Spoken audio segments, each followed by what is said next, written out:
अब जैसे कि गाइस मैंने तुम्हें बताया, इस क्वेश्चन को बहुत तरीके से पूछा जा सकता है जो तुम्हारे दिमाग में चल रहा है कि अगर लोग गरीब हैं और लोग अंधे भी हो जाते हैं, if they lose the light of their eyes, तो क्यों बैंगल मेकिंग करते हैं।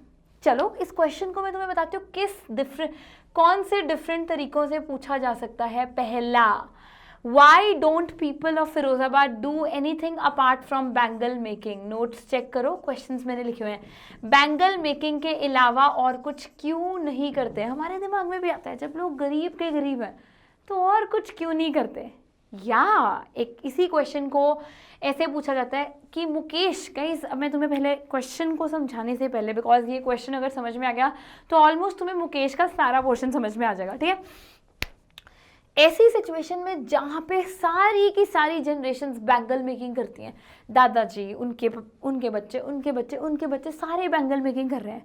मुकेश इस सारे सिनेरियो में मुकेश थोड़ा डिफरेंट था। मुकेश कहता था ना जी ना, मैंने तुम्हें पहले भी बताया था, Mukesh wanted to defy his destiny. वो कहता है मैं बनूंगा, यानी इसकी आंखों में आंखें डाल के बोलता है I will become a motor mechanic with this conviction. बोलता है विद दिस कन्विक्शन का मतलब है इतने फेथ से बोलता है मैं मोटर मैकेनिक बन के दिखाऊंगा। Is that okay? सो ना बहुत ध्यान से समझना। तो इसी क्वेश्चन को मैं बताऊंगी 5 मार्क्स का किस तरह से पूछा जा सकता है कि मुकेश जो है वो पहला क्वेश्चन ऐसे पूछा जा सकता है कि बैंगल मेकिंग के अलावा और कुछ क्यों नहीं करते लोग। या सेम क्वेश्चन को इस तरह से पूछा जा सकता है, बताओ मुकेश का जो dream of becoming a motor mechanic है वो एक मिराज की तरह क्यों है। मिराज का मतलब समझते हो क्या होता है? मिराज का मतलब होता है एक इल्यूजन क्यों है। ऐसा क्यों लगता है मुकेश का सपना शायद सच नहीं होगा, मुकेश ड्रीम। अब तुम जैसे ही ये फिरोजाबाद वाला पोर्शन देखोगे, तुम देखोगे लिखा हुआ है एक line, Mukesh dream looms like a mirage. 5 marks. Mukesh's dream looms like a mirage amidst the dust of the streets that fill his town Firozabad. मतलब मुकेश का सपना मानो एक इल्यूजन जैसा क्यों है कि ऐसा लगता है सच नहीं होगा। या लोग जो है वो बैंगल मेकिंग के अलावा और कुछ क्यों नहीं करते। या तीसरा तरीका जिससे ये क्वेश्चन पूछा जा सकता है, right down, dreaming is daring in Firozabad. सपने देखना, ड्रीमिंग जो तुम भी देखते हो, मैं भी देखती हूँ, हम सब देखते हैं। ड्रीमिंग जो है वो डेयर करना क्यों है, ये भी क्वेश्चन आता है। Dreaming is daring in Firozabad, लिख लीजिए, 3 तरह से बता दिया। सपने देखना जुर्रत करने जैसी बात क्यों है। जैसे हम सब सपने देखते हैं, कोई तुम में से शायद देश बदलना चाहता होगा, कोई तुम में से एक अच्छी कॉर्पोरेट में काम करना चाहता होगा। तुम सब सपने देखते हो ना, मैं भी देखती हूँ कुछ सपना। लेकिन फिरोजाबाद जैसी सिटी में गाइस सपने देखना जुर्रत करना क्यों था, इस क्वेश्चन का पूछा जाता है।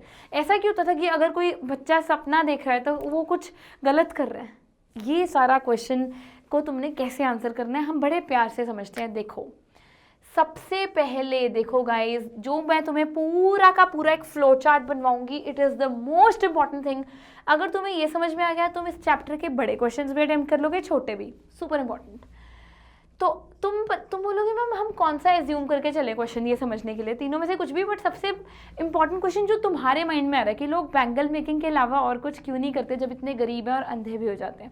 नंबर 1, जो लोग हैं वो इतने ज़्यादा पॉवर्टी स्ट्रिकन हैं। देखो कुछ अलग करने के लिए गाइस तुम्हें एक बात चाहिए, पता है क्या चाहिए होता है जब भी तुमने ज़िंदगी में कुछ अलग करना है, यू नीड मनी।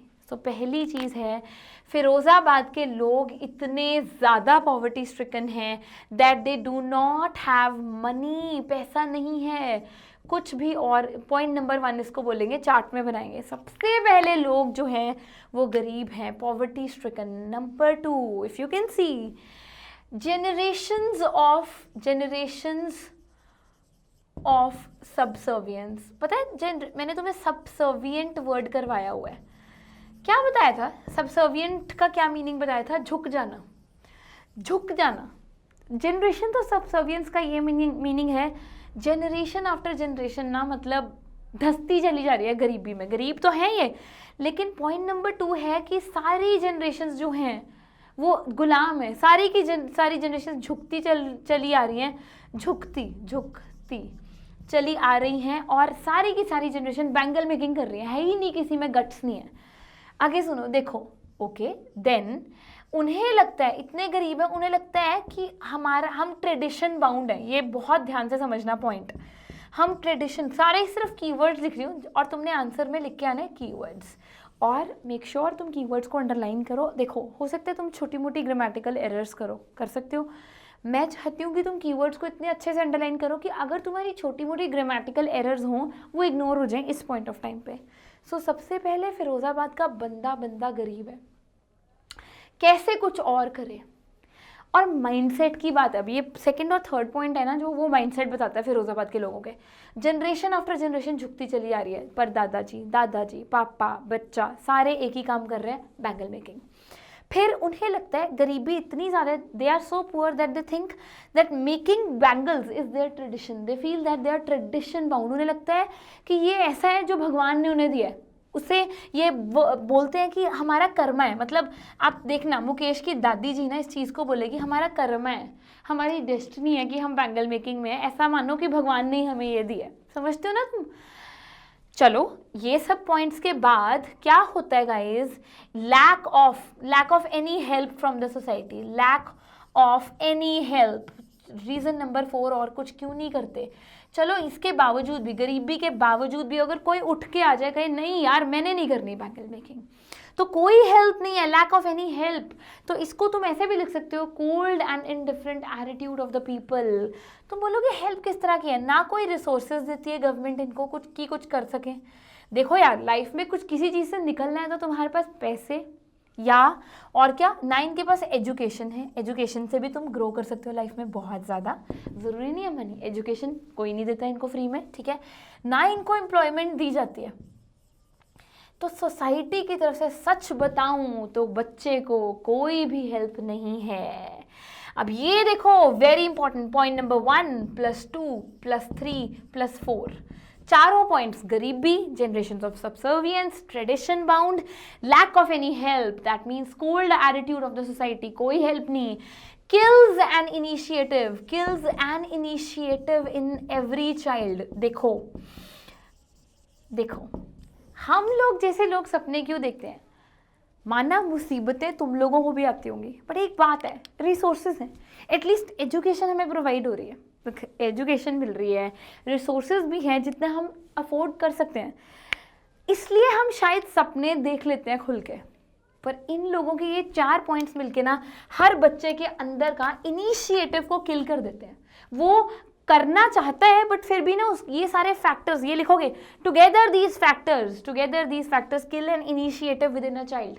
हर बच्चे के अंदर इनिशिएटिव किल हो जाता है। चलो इसके बावजूद भी गाइस, पॉइंट नंबर 4 के बावजूद भी अगर किसी बच्चे में गट्स हैं, if anyone dares to dream differently, इसके बावजूद भी लिखोगे in spite of this, if anyone dares to dream differently, कोई सपने देखने की जुर्रत करता है तो क्या होता है, उसे किसी इल्लीगल चीज़ में फंसा दिया जाता है। ये चैप्टर का क्रक्स समझा रही हूँ पहले ही, उसे कुछ, ये चार्ट होना चाहिए, याद होना चाहिए तुम्हें, इलीगल चीज़ में फंसा दिया जाता है, या उसे जेल भेज दिया जाता है या उसे पुलिस को हैंड ओवर कर दिया जाता है, मतलब कुछ ना कुछ चीज़ में फंसा दिया जाता है। कौन करते हैं ये चीज़? पावर मैनिएक्स, मतलब पॉलिटिशियंस जो पावर को मिसयूज़ करते हैं, एरिस्टोक्रेट्स, ब्यूरोक्रेट्स, लॉ कीपर्स, इसको किसी गलत चीज़ में फंसा देंगे। और ये सारे फैक्टर्स मिलके 1 + 2 + 3 + 4 + 5, ये 5th फैक्टर, ये सारे फैक्टर्स मिलके as you can see in the notes, ये एक चाइल्ड के ड्रीम्स को हमेशा के लिए क्या किल कर देते हैं? ड्रीम्स को कर देते हैं किल। अब आपको आंसर मिल गया, वाई वॉज ड्रीमिंग, सपने देखना जुर्रत करना कैसे क्यों था, और मुकेश का ड्रीम ऐसा क्यों लगता है कि कभी सच नहीं होगा। तीसरा रीज़न, लोग और कुछ क्यों नहीं कर सकते, ये सारे फैक्टर्स हैं, गरीब तो है ही है, उसके बाद जनरेशन आफ्टर जनरेशन गरीब हैं, ट्रेडिशन लगता है उन्हें लगता है उनका कर्मा है, उनकी डेस्टिनी है, इसमें तुम कर्मा वर्ड यूज़ कर सकते हो क्योंकि बुक में। फिर कोई हेल्प नहीं है, इनिशिएटिव के लिए हो जाता है, इसके बाद कोई लेता है तो ये जो पॉलिटिशियंस हैं, एरिस्टोक्रेट्स हैं, ब्यूरोक्रेट्स हैं, ये चाहते नहीं ये सेगमेंट उठे कभी, ये इनको किसी इलीगल चीज़ में फंसा के रहते हैं। इस वजह से बच्चे के सपने, इससे पहले वो बड़ा हो, हर बच्चा झुकना शुरू कर देता है। You see, dreaming is daring in Firozabad. Why was Mukesh's dream a mirage? You have the answer now.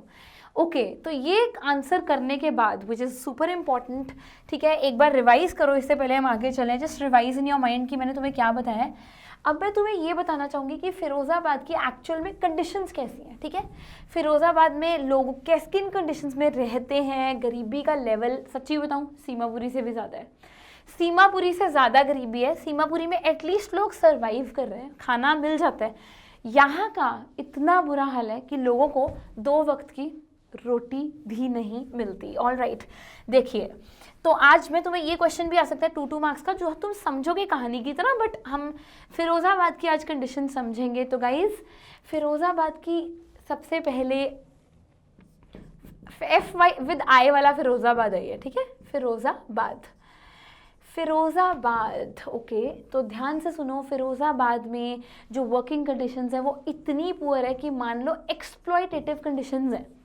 Exploitative conditions, लोगों को पुअर कंडीशंस में काम कराया जाता है। पुअर कंडीशंस में काम कराया जाता है। तो बोलोगे मैम कैसे, बताती हूँ। हाई टेम्परेचर्स, बैंगल्स जो हम इतने प्यार से पहनते हैं, हाई टेम्परेचर, देखो जो बना रहे हैं उनको क्या क्या किस किस चीज़ से गुजरना पड़ता है। हाई टेम्परेचर्स में काम करते हैं ये, ठीक है। लो लाइट होती है, लाइट जो होती है वो बिल्कुल ही लो होती है, लो लाइट, नो वेंटिलेशन, हवा का कोई आना जाना नहीं, नो वेंटिलेशन नहीं होती, ना कोई हवा आती है, ना कोई उनको खुला सांस भी नहीं ले पाते। और सुनो, उनको इसके साथ साथ लो वेजेस दिए जाते हैं, काम कर रहे हैं, लो वेजेस मिल रही है, उनको पैसे नहीं दिए जाते, 9 घंटे 10 घंटे काम करते हैं। और to top it all guys, to increase to their pain, अपनी आंखों की रोशनी खो बैठते हैं। अब साहिब और मुकेश में एक डिफरेंस था। जब साहिब से अनीस कुछ पूछती है तो साहिब नीचे देखता है, बट मुकेश अनीस की आंखों में देखता है। और मुकेश को अपनी रियलिटी को लेके ना कोई शर्म नहीं है। अनीस को कहता है चल यार मैं तेरे को अपना घर दिखाऊं, come on let me take you to my place. तो अनीस को अपने घर लेके जाता है। अब हम देखते हैं मुकेश का एक्चुअल में घर कैसा है। Let's enter into the home of Mukesh, but before entering देखो कैसा घर होता है मुकेश का। ये देखो मुकेश का घर का हम सारा देखते हैं। स्टिंकिंग लेन्स, इमेजिन करो, बिल्कुल छोटी छोटी गलियाँ, स्टिंकिंग लेन्स होती हैं, बिल्कुल पतली पतली गलियाँ, चोक्ड विद गार्बेज। ये क्वेश्चन आ सकता है 2 मार्क्स का। चोक्ड विद गार्बेज, हर जगह कूड़ा है, हर जगह गार्बेज है, ठीक है। Stinking lens, choked with garbage, crumbling walls, imagine करो माइंड में कि कैसा घर होगा, टूटा फूटा घर, टूटी फूटी दीवारें, wobbly doors, wobbly, let me teach you word, wobbly doors. Vowel का मतलब होता है शेक, जो दरवाजे भी टूटे फूटे हिल रहे हैं। विद नो विंडोज, ना विंडोज है घर में, ना कोई प्रॉपर डोर्स हैं। एंड इसी घर में ध्यान से सुनो, एनिमल्स और ह्यूमंस एक साथ एग्जिस्ट कर रहे हैं जैसे पुराने ज़माने में एग्जिस्ट करते थे। बुक में मेंशन्ड है एनिमल्स एंड ह्यूमंस को एग्जिस्टिंग, इकट्ठे रहते हैं। जैसे इमेजिन कर लिया कैसा घर है। फिर भी साहिब कहता है चल मेरे साथ, अनीस को अपने घर लेके चलता है। सॉरी मेरे मुंह से निकल गया guys, not Sahib but Mukesh, ठीक है। अब let us enter into Mukesh's home. Mukesh का एक तो हमें पता लग गया बंदा डेयरिंग है, बंदा डरता नहीं है अपनी रियलिटी से, ठीक है। तो अब मुकेश के घर में जैसे ही हम जाते हैं, let's meet 2-3 characters of Firozabad and let's meet them through Mukesh. Mukesh के घर में जैसे ही मुकेश एंटर करता है, ये कैरेक्टर स्केच इन कैरेक्टर्स का 2 मार्क्स का आ सकता है, ठीक है। तो तुमने कीवर्ड समझने हैं। सबसे पहले मुकेश के घर में एंटर करते ही हम मिलते हैं मुकेश सिस्टर इन लॉ, जिसे चैप्टर में भाभी भी बोला गया है, बट इंग्लिश में it's sister in law, his brother's wife. Mukesh की भाभी जैसे ही दरवाज़ा खोलता है मुकेश, तो देखते हैं सामने एक बड़ी पतली सी फ्रेल सी यंग वुमेन है, but at the same time देखो वो ऐसी बंदी है जो डिफ़िकल्ट टाइम्स के बावजूद भी she manages to smile, okay. Difficulty में है, खाना बना रही है घर के 3 men, she was the incharge of 3 men of the family, incharge 3 बंदों की, 3 बंदों की। कौन कौन? मुकेश का भाई और मुकेश के फादर, इन 3 बंदों की इंचार्ज थी। मुकेश की mother was not there in this world, ठीक है। She was smiling despite the difficulties। 3 बंदों की इंचार्ज थी और आज फाइनली इतनी मेहनत के बाद उसे रिस्पेक्ट मिलनी शुरू हुई थी घर में। ये उस ज़माने की बात है गाइज, जो women were not at all empowered, women को वो रिस्पेक्ट बहुत मुश्किल से मिलती थी। आज इसे रिस्पेक्ट मिली है, बट वो भी कैसी रिस्पेक्ट मिली है, बहू। एक और चैप्टर पढ़ेंगे इसी थीम पे, और वो हम पढ़ेंगे बहुत beautiful poem on Jennifer, don't worry. कहते हैं उसने आज बहू की रिस्पेक्ट लेनी शुरू कर दी है। उसे पता है कि घर के कस्टम्स और ट्रेडिशंस को कैसे फॉलो करना है। जैसे ही मुकेश के फादर आते थे, मुकेश की भाभी को पता था कि मेरे को अपने कस्टम था कि उसको व्हील क्या होता है, पर्दे से, बुरखे से, बुरखा नहीं बोलूँगी एग्जैक्टली, बेसिकली घूंघट से उसको अपना फेस जो है वो कवर करना है। So this was Mukesh's bhabhi, who represents thousands of women of our country, who represents thousands of women. You are going to write down this line. Who represents thousands of women of the country who are neither seen nor heard. ना इन्हें देखा जाता है कभी बाहर, ना इन्हें कभी सुना जाता है। तो ये तो थी मुकेश की भाभी। ओके एक और कैरेक्टर है, वो है साहिब्स फादर। कौन है? Sorry guys, Mukesh's father. Mukesh's क्यों बोल रही हूँ? क्योंकि अपॉस्ट्रोफी ऐसे है। ओके मुकेश के जो फादर है ना, अब ये किसको रिप्रेजेंट करते हैं? ये रिप्रेजेंट करते हैं थाउजेंड्स ऑफ, ये जो मैं तुम्हें वर्ड दे रही हूँ नोट्स में भी है, एंड ये सबसे इंपॉर्टेंट है, underpaid and over exploited bangle makers, underpaid and over exploited workers of the country. बताती हूँ, अंडरपेड ओवर एक्सप्लॉयटेड वर्कर्स। तुम्हें पता है हमारे देश में गाइज ऐसे कितने लोग हैं जो कितना काम कर रहे हैं, बट उन्हें पैसे बहुत कम मिल रहे हैं। और मुकेश के फादर कुछ ऐसा ही इंसान थे। कहते हैं इतनी साल उन्होंने काम किया, पहले वो टेलर थे, चलो टेलर की तरह काम करने की कोशिश की, फिर बैंगल मेकर थे, बैंगल मेकर, बट अनफॉर्चुनेटली वो आज अपने घर के ऊपर एक छत भी नहीं बना पाए। सिर्फ एक काम कर पाए हैं वो अपनी ज़िंदगी में, गरीबी का एक्सटेंट देखो गाइस, सिर्फ वो अपने बच्चों को आर्ट ऑफ बैंगल मेकिंग सिखा पाए हैं। तो ये देखो हमारे कंट्री की गरीब की कहानी, ये सिर्फ अपने बच्चों को आर्ट ऑफ बैंगल मेकिंग सिखा पाए हैं। ठीक है, अब मिलते हैं मुकेश की दादी को। क्या मिलते हैं? मुकेश's ग्रैंड मदर। ओके मुकेश की जो ग्रैंड मदर है ना, उसके लिए जो मैं तुम्हें कीवर्ड्स दे रही हूँ ना गाइस, वो ज़रूर लिख के आना है। She was a fatalist. तुम्हें पता है फेटलिस्ट का क्या मतलब होता है? Fatalist, I am gonna ask you these words once we start our batch. ठीक है, फेटलिस्ट कौन होता है? फेटलिस्ट होता है जो कर्मा में, जो डेस्टिनी में बिलीव करता है।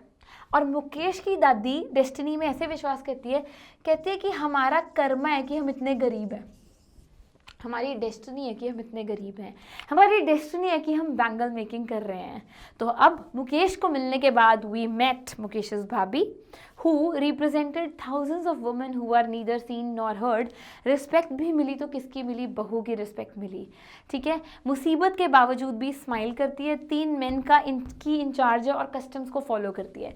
मुकेश के फादर से मिले, thousands of underpaid over exploited workers को रिप्रेजेंट करता है। और फिर हम मिले मुकेश की ग्रैंड मदर को, जो एक फेटलिस्ट है, कर्मा में विश्वास करता है। चलो नेक्स्ट पेज पे अब एनीस जंग बताती है, ध्यान से सुनो। फिरोजाबाद में तुम हर जगह दिखोगे ना, तुम्हें अनेक रंगों की बैंगल्स दिखेंगी, every colour bangles you are gonna find in Firozabad. But सबसे बड़ी आयरनी, मैंने तुम्हें आयरनी का मीनिंग लास्ट क्लास में बताया था, दिखने में कुछ और निकलना कुछ। इंग्लिश में बोलूँगी, something that turns out to be opposite from its supposed meaning. तो देखो दिखने में कितना रंग बिरंगा शहर लग रहा है फिरोजाबाद, लेकिन देख आयरनी ये है कि जो लोग दूसरों की ज़िंदगी में रंग भर रहे हैं, क्वेश्चन आ सकता है 1 मार्क का, व्हाट इज़ द आयरनी? जो लोग दूसरों की ज़िंदगी में रंग भर रहे हैं, खुद की ज़िंदगी की रोशनी उनकी खो जाती है जब तक वो बड़े होते हैं। ठीक है, तो ये था सारी उनकी क्योंकि ना वेल्डिंग करते हैं, बैंगल्स बनाते हैं कैसे? वेल्डिंग करने से उनकी आंखें जो हैं उनकी रोशनी चली जाती है। अब एनीस जंग हमें गरीबी दिखाने के लिए एक और कैरेक्टर इंट्रोड्यूस करती है, सविता। ठीक है, ये तो तुम 3 कैरेक्टर से मिल चुके हो, ये सारे कैरेक्टर्स इंपॉर्टेंट है। अब एनीस जंग ना हमें एक और कैरेक्टर से इंट्रोड्यूस करती है, सविता। कहती है अ यंग गर्ल, एक कहती है चलो अब एक फिरोजाबाद की फैक्ट्री में चलते हैं, बैंगल्स बन रही हैं, और सविता एक यंग सी बच्ची है और उसने पिंक से कलर की साड़ी पहनी है, उसका नाम है सविता। और सविता रिप्रेजेंट करती है गरीब बच्चों को। कहती है एक और आयरनी बताती हूँ तुम्हें। कौन कहती है? एनीस। एक और आयरनी, सविता आराम से मज़े से बैंगल्स बना रही है। जो सविता बैंगल्स बना रही है उसे आज बैंगल्स का मीनिंग भी नहीं पता। पुराने ज़माने में, आज तो स्टाइल स्टेटमेंट हो गया बैंगल्स पहनना, बट पुराने ज़माने में बैंगल्स क्यों पहनी जाती थी? मैरिज के लिए। They represented auspiciousness in a marriage, कि सुहाग के लिए। बुक में वर्ड मेंशन है सुहाग। सविता जो आज बैंगल्स बना रही है, उसे ये नहीं पता कि बैंगल्स का मीनिंग क्या है, कि मैरिड वुमेन पहनती थी एक ज़माने पे। उससे बस वो बैंगल्स बना रही है, नहीं पता बैंगल का मीनिंग क्या है। शादी शायद कहती है एनीज, एक दिन सविता भी बनेगी ब्राइड, क्लैड इन रेड, बहुत अच्छे से तैयार होगी, हैना लगा होगा, मेहंदी लगी होगी, और उस दिन शायद उसे बैंगल्स का सिग्निफिकेंस पता लगेगा। लेकिन कितनी आयरनी है, जिस दिन उसे पता लगेगा कि बैंगल्स का मीनिंग क्या है, जब वो खुद ब्राइड बनेगी, तो शायद अनफॉर्चुनेटली और ट्रेजिकली उसकी आंखों की रोशनी खो चुकी होगी। देख रहे हो दुख दर्द फिरोजाबाद का। अब सविता के साथ एक और लेडी है, एल्डरली लेडी है, मैं सारा एक बार रिवाइज कराऊंगी, डोंट वरी। सविता के साथ एक और, ये देखो 1 2 3 ग्रैंड मदर, 4th सविता, ठीक है। 5th एक एल्डरली लेडी है, एल्डरली लेडी बैठी है सविता के साथ, जो बैंगल्स बना रही है फैक्ट्री में। अब कहते हैं ये एल्डरली लेडी की आंखों की रोशनी, शी हैज़ लॉस्ट। इसने सारी उम्र सिर्फ एक काम किया, बैंगल मेकिंग। तुम्हें पता है और कुछ क्यों नहीं कर सकते? वही 5 मार्क्स का क्वेश्चन जो हमने स्टार्टिंग में किया है। इसने अपनी आंखों की रोशनी खो दी है, इस एल्डरली वुमेन ने। कहते हैं इससे तुम पूछो कि, वो कहती है मुझे एक वक्त शेर भर का खाना भी मिल जाए, वो भी बहुत बड़ी बात है। गाइस कैन यू इमेजिन कि फिरोजाबाद के लोग इतने गरीब हैं कि उनको पूरी लाइफ काम करके शायद 1 फुल मील, एक वक्त शेर भर की रोटी भी नहीं मिलती, का ये मतलब है उन्हें 1 फुल मील अपनी पूरी ज़िंदगी में नहीं मिला। Now you know how blessed we are. खाने की कदर शायद कभी हम करते हैं, नहीं करते, बट ऐसे लोग हैं ये जिन्हें पूरी लाइफ में एक फुल मील नहीं मिला। ये बंदी ब्लाइंड हो चुकी है, इसको खाना नहीं मिला, पर इसके हस्बैंड ने वो कर दिखाया गाइस, इसके हस्बैंड ने वो कर दिखाया जो फिरोजाबाद के कोई इंसान नहीं कर सकता। सोच सकते हो क्या? हर husband has been able to build a roof over his head. घर बनाना, मकान बनाना, घर उनके लिए एक सपना है। इस लेडी के हस्बैंड ने वहाँ पे अपना रूफ बना लिया है। चलो एक बार यहाँ तक एक क्विक रिवीजन हो जाए। पहले हम मुकेश से मिले, तुम्हें पता है मुकेश कैसे डिफरेंट था साहिब से? डेयरिंग बंदा था, कहता है ना बन के दिखाऊंगा एक दिन मोटर मैकेनिक। मुकेश के घर एंटर करते हैं मुकेश की भाभी, वो बंदी जिसको बहू की रिस्पेक्ट मिलनी शुरू हुई है, स्माइल करती है। फिर हम मिलते हैं मुकेश के फादर से, बहुत कम पेमेंट की जाती है उसे, बट बहुत एक्सप्लॉइट किया जाता है। घर भी नहीं बना पाए, आज अपने बच्चों को सिर्फ एक चीज़ सिखा पाए हैं कि बैंगल्स कैसे बनानी है। मुकेश की ग्रैंड मदर बिल्कुल कर्मा में विश्वास करती है, उसे लगता है बैंगल मेकिंग गरीबी हमारी डेस्टिनी है। फिर हम एक फैक्ट्री में गए, फिरोजाबाद के सविता नाम की बच्ची से मिले जिसको बैंगल्स बना रही है, लेकिन आज बैंगल्स का मीनिंग नहीं पता। कल एक दिन ब्राइड बनेगी, आयरॉनिकली जब ब्राइड बनेगी तो उसको बैंगल का मीनिंग पता लगेगा, बट तब तक बहुत देर हो चुकी होगी क्योंकि उसकी आंखों की रोशनी खो चुकी होगी। सविता के साथ एक लेडी बैठी है, एल्डरली वुमेन है, आज उसकी आंखों की रोशनी नहीं है, उससे पूरी ज़िंदगी एक पूरा खाना का मील भी नहीं मिला, बट एक चीज़ उसके हस्बैंड ने अकम्प्लिश कर दिया। क्या? उसके हस्बैंड ने घर के ऊपर छत बना लिया है, छत बना लिया एक। अब एक और क्वेश्चन आता है 2 मार्क्स का, सोच के देखो उसका आंसर क्या होगा। ये क्लियर है? Very very important, okay. The notes have been given to you, don't worry about it. So एक और जो तुम्हें क्वेश्चन आता है हर घर में, चलो तुम बताओ, ये तुम्हें पता है 1 मार्क का आ सकता है, 2 मार्क्स के भी आ सकते हैं। हर घर में बस फिरोजाबाद के एक ही गूंज है, सोचो क्या गूंज होगी? What is the cry? What is the cry that echoes in every house? हर घर में क्या रोना है, गूंज है, जिसे मैं हिंदी में What is the cry? What is the cry that echoes in every home of Firozabad? The not having money to do anything else, not having money, not मैंने तुम्हें बोला है not having money to do anything apart from making bangles। पैसा नहीं है लोगों के पास। Generation after generation, दादाजी ने भी यही क्राय था उनका, उसके बाद बच्चों का भी यही क्राय था, सबका यही रोना है कि यार पैसा नहीं है। हमने 5 मार्क्स का क्वेश्चन किया, हर कोई कुछ अलग करना चाहता है। No money, and the rest of the reasons, no money, no support, no help, and ऊपर से exploitation of the political people जो चाहते ही नहीं ये लोग कभी ग्रो करें। तो एनीस ने एक बड़ा प्यारा क्वेश्चन पूछती है। अगर तुम कॉमर्स बैकग्राउंड से हो तो तुम्हें और क्लियर होगा, बट बाकी बैकग्राउंड से तो मैं समझाती हूँ। देखो, एनीस जंग बोलती है यार तुम एक काम करो, why don't you form a cooperative society. ये क्वेश्चन भी आता है, why don't you form a cooperative society. तुम्हें पता है कोऑपरेटिव सोसाइटीज़ क्या होती हैं, बताती हूँ। अमूल का एग्जाम्पल सुना है तुमने यार, जब आपके पास कम रिसोर्सेज होते हैं, ध्यान से समझो what is a cooperative society. जब आपके पास रिसोर्सेज कम है तो ना ग्रुप ऑफ पीपल इकट्ठे हो जाते हैं, वो अपने थोड़े रिसोर्सेज को क्लब करके एक कोऑपरेटिव सोसाइटी बनाते हैं। तो ये म्यूचुअली बेनिफिशियल सोसाइटी होती है। जैसे मेरे पास कम पैसे हैं, फॉर एग्जांपल मेरे पास लगा लो, मान लो एग्जांपल ले रही हूँ, मेरे पास हैं 10,000 रुपीज़, ठीक है। अब 10,000 में मैं बिजनेस नहीं स्टार्ट कर सकती, ऐसे 5, 7, 10, 15 लोग मेरे साथ जुड़ जाते हैं, हम लोग अपने रिसोर्सेज को क्लब करते हैं और हम एक कोऑपरेटिव सोसाइटी बना लेते हैं जिससे हमें म्यूचुअली बेनिफिट होगा। बहुत अच्छा क्वेश्चन पूछा है एनीस जंग ने कि गाइज एक काम क्यों नहीं करते, इतनी गरीबी है तो तुम लोग कोऑपरेटिव सोसाइटी बना लो। Amul is the example of the biggest cooperative society in India, मानोगे तुम। तो मिल्कमैन ऑफ गुजरात ने वो सोसाइटी शुरू की थी, बहुत अमेजिंग एग्जाम्पल है, अगर आएगा तो प्लीज़ लिख लेना ये वाला एग्जाम्पल। तो कहते हैं कोऑपरेटिव सोसाइटी क्यों नहीं, कहते हैं अगर हम बनाना भी चाहें, सबसे पहले चलो पैसा कम है वो क्लब कर सकते थे अपने रिसोर्सेज। कहते हैं पॉलिटिशियंस जो हैं, जितने भी पावरफुल इन्फ्लुएंशियल लोग हैं, पॉलिटिशियंस, लॉ कीपर्स, एरिस्टोक्रेट्स जो हैं, लॉ कीपर्स हैं, ये हमें कुछ करने नहीं देते। अगर हम कुछ डिफरेंट करेंगे, याद है पॉइंट नंबर 5 जो मैंने तुम्हें स्टार्टिंग में चार्ट बनवाया था, अगर हम कुछ डिफरेंट करेंगे ये हमें या तो जेल भेज देंगे या कुछ इलीगल में फंसा देंगे। तो तुम्हें पता है ये लोग सारे एक विशियस वेब में फंस गए। वेब समझते हो, एक ऐसे स्पाइरल में फंस गए हैं, एक ऐसे वेब में फंस गए ये लोग जिससे ये लोग बेचारे बाहर निकलना भी चाहें तो नहीं निकल सकते, विशियस वेब में फंस चुके हैं। तो इसलिए वो कहते हैं हम कोऑपरेटिव सोसाइटी भी फॉर्म नहीं कर सकते। तो एनीस जंग कहती है अब समझ में आती है सारी सिचुएशन, वही स्पाइरल जो मैंने तुम्हें स्टार्टिंग में चार्ट बनवाया है, उसी स्पाइरल को एनीस जंग अब अपने तरीके से एक्सप्लेन करती है, जो हमने करा है कि लोग गरीब हैं और लोग कुछ करना भी चाहें तो कोई हेल्प नहीं है, और उसके बावजूद भी कुछ करना चाहें तो ये लोग उन्हें करने नहीं देते। And on this note she beautifully ends the chapter की इसलिए मुकेश जैसे कई बच्चे सपने तो ज़रूर देखते हैं पर उनके सपने सच हो पाते हैं कि ये नहीं हो पाते, that is left upon the readers to think about कि क्या उनके सपने सच होते हैं। तो इसीलिए मुकेश जैसे जो बच्चों के सपने हैं वो एक इल्यूजन है, मिराज है, dreaming is daring in Firozabad. And कहते हैं जब तक वो बड़ा होता है ना बच्चा, उसको लगता है मेरे अंदर का इनिशिएटिव किल हो गया है। सो गाइज अब एक क्वेश्चन बोर्ड पूछता है, बताओ मुकेश का सपना सच होगा कि नहीं होगा। ये आपके ऊपर है कैसे लिखना है, दोनों लिख सकते हो। अगर बोलोगे नहीं होगा सपना पूरा, फॉर एग्जाम्पल, तो जो मैंने तुम्हें रीजंस दिए हैं कि अगर वो करना चाहेगा तो अगर वो इनिशिएटिव लेना चाहेगा तो उसको नहीं करने देंगे, वो जो तुम्हें सारा चार्ट बनवाया। लेकिन अगर तुम लिखना चाहते हो कि हाँ उसके सपने सच होंगे, क्या पता हमें मुकेश में सपना बिलीव हो, तो तुम ये लिख सकते हो Mukesh was different.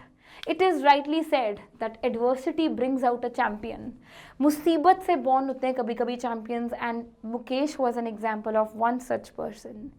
Probably with a lot of hard work, अपने लिए भी मान के चलो इस चीज़ को जो मैं बात मुकेश के लिए बोलने वाली हूँ, ये ओपन एंडेड है। with a lot of hard work, मेहनत से, with a lot of self belief guys, ये प्लीज़ इसको लाइफ में याद रखना, कुछ इम्पॉसिबल नहीं है। with a lot of hard work, self belief, consistent efforts, okay, and tirelessness, शायद Mukesh could do the impossible. Mukesh could do जो फिरोजाबाद में इम्पॉसिबल लगता है, शायद मुकेश वो करके दिखा दे। So this is a beautiful story that we read about two characters, Sahib and Mukesh, जो सपने देखते थे और ये उसने एनीस जंग ने हमारे ऊपर छोड़ दिया है कि मुकेश का सपना पूरा होगा कि नहीं होगा। So this was all about this chapter. I hope you understood the meaning, the keywords, and you are going to keep everything in your mind. Do not forget to check out the notes which have been attached in the link जो आपको मिल रहा होगा नीचे description में. Till then, you take care of yourself and let me know your feedback or any queries if you have. Keep smiling.